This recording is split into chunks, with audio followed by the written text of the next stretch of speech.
हरी खाद क्या है और खेत में हरी खाद लेने के क्या फायदे होते हैं और इसको किस समय लेना चाहिए, आज मैं इसी बात पर चर्चा करूंगा। मैं डॉक्टर अमित भटनागर पंतनगर कृषि विश्वविद्यालय में प्रोफेसर के पद पर कार्यरत हूं और कई वर्षों से अनुसंधान कार्य कर रहा हूं। तो आज जो मैं बात कर रहा हूं वो हरी खाद की है।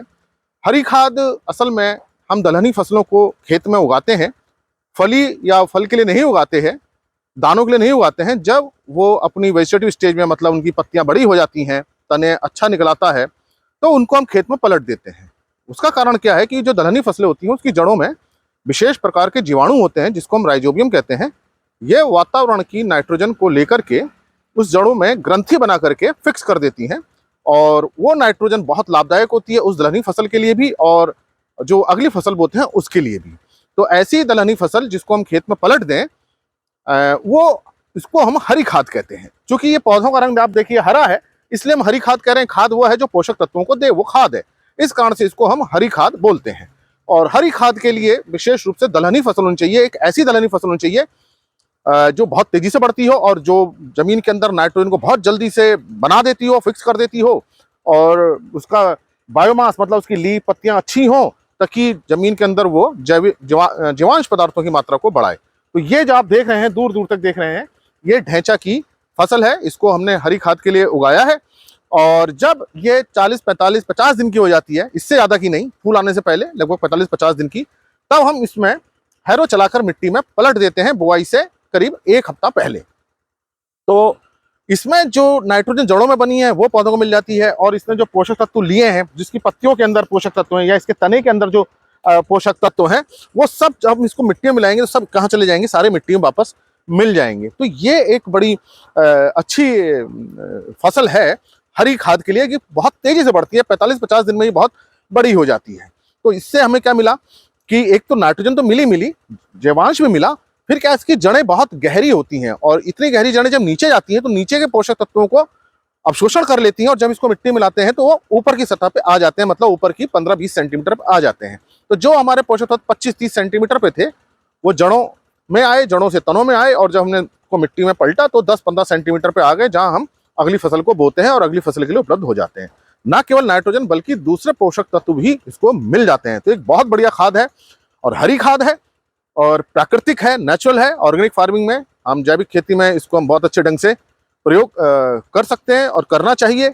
और इसके लिए नमी खेत में होनी चाहिए, पानी थोड़ा सा होना चाहिए इसके उगने के लिए। और जब इसकी पलटाई करते हैं तब भी पानी खेत में नमी होनी चाहिए। पानी का मतलब नमी, क्योंकि सड़ने के लिए नमी चाहिए, क्योंकि इसको हम पलट देते हैं तो सड़ती है, सड़ने के बाद ही पोषक तत्व मिलते हैं और जैवांश पदार्थ मिलते हैं। तो उस समय भी नमी होनी चाहिए जब इसको हम पलटाते हैं। बुआई के समय थोड़ी बहुत नमी होनी चाहिए ताकि इसकी बढ़वार हो सके। तो ऐसे खेत में जहाँ हम गेहूं लेते हैं, गेहूं अप्रैल में कट जाता है, मई तक कट जाता है, और जून में हमारे खेत खाली रहते हैं, मई जून में, और जून के अंत में हम धान बोना शुरू करते हैं। तो मई जून में इसको हम उगा सकते हैं और पलटाई कर सकते हैं, और ताकि जब हम धान बोएंगे तो उसको जैवांश पदार्थ मिलेंगे, नाइट्रोजन मिलेगी, और फिर हम रासायनिक उर्वरकों के माध्यम से जो नाइट्रोजन देते हैं उसको मात्रा को हम कम कर सकते हैं। तो इसमें जो नाइट्रोजन स्थिरीकरण होता है, जो नाइट्रोजन मिलती है, वो निर्भर करता है आपकी मिट्टी कैसी है, आपकी इस हरी खाद कैसी होगी है। तो जनरली 50-60 किलोग्राम, इवन यहाँ तक 80 किलोग्राम नाइट्रोजन प्रति हेक्टर तक मिल जाती है। निर्भर करता है कि हमारी जो है ढांचे की फसल कैसी उगी है। तो सामान्यतः 50-60 किलोग्राम नाइट्रोजन प्रति हेक्टर हमको मिल जाती है और अगली फसल में उस नाइट्रोजन की हम कमी कर सकते हैं रासायनिक माध्यम से जो हम दे रहे हैं। और जीवांश पदार्थ तो मिलता ही मिलता है, इससे मिट्टी की भौतिक दिशा में भी बहुत सुधार होता है। तो और ये जो हमने बोई है यहाँ पे, इस समय यहाँ हमने धान नहीं लिया था और इसके बाद सरसों लेंगे तो इसकी पलटाई कर देंगे तो सरसों को बहुत फायदा होगा। तो न केवल सरसों को, जो अगली फसल भी बोएंगे हम, उसमें भी इसका फायदा मिलेगा। तो ढैंचे की हरी खाद से जो अगली फसल बोते हैं उसको मिलता है, 2-3 फसलों को और मिल जाता है। तो कोशिश ये करनी चाहिए कि हम उसको हर साल ही बो दें ताकि हमारी मिट्टी की भौतिक दशा सुधरे, उसके अंदर जैवांश पदार्थ बढ़े। जैवांश पदार्थ बढ़ाने का बहुत अच्छा माध्यम है, जहां गोबर की खाद उपलब्ध नहीं हो पा रही है वहां जैवांश पदार्थ बढ़ाने के लिए बहुत ही अच्छी फसल है। ये ढैंचा बहुत तेजी से बढ़ता है, लेकिन आपको इसकी पलटाई 45 से 50 दिन के अंतर 50 दिन पर कर देनी चाहिए। क्योंकि अगर ये पौधा बहुत बढ़ गया तो इसके अंदर जो है ये रेशा बन जाता है, यहाँ ये रेशे बन जाएंगे, और जब ये रेशे क्या होते हैं, ये सेलुलोज हेमिसेलुलोज होता है, फिर ये जमीन के अंदर जाके सड़ता नहीं है।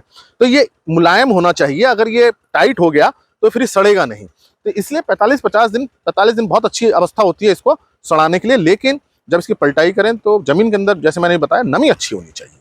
तो अगर आप बीच बीच में ये हरी खाद लेते रहते हैं, खेत को कभी खाली ना छोड़ें।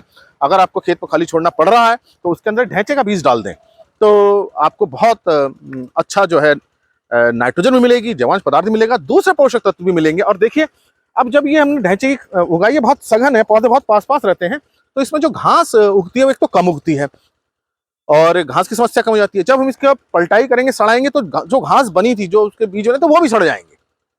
तो ये इसका एक फायदा होता है कि हमारे खेत में खरपतवारों की समस्या भी कम हो जाती है। तो इसके कई फायदे हैं।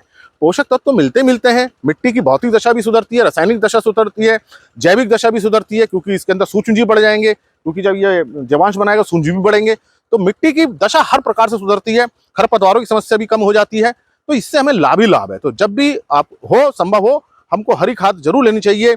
इससे हम अपना खेती का खर्चा कम कर सकते हैं, मिट्टी को सुधार सकते हैं, उपजाऊ बना सकते हैं और खेती का लाभ हम अधिक ले सकते हैं।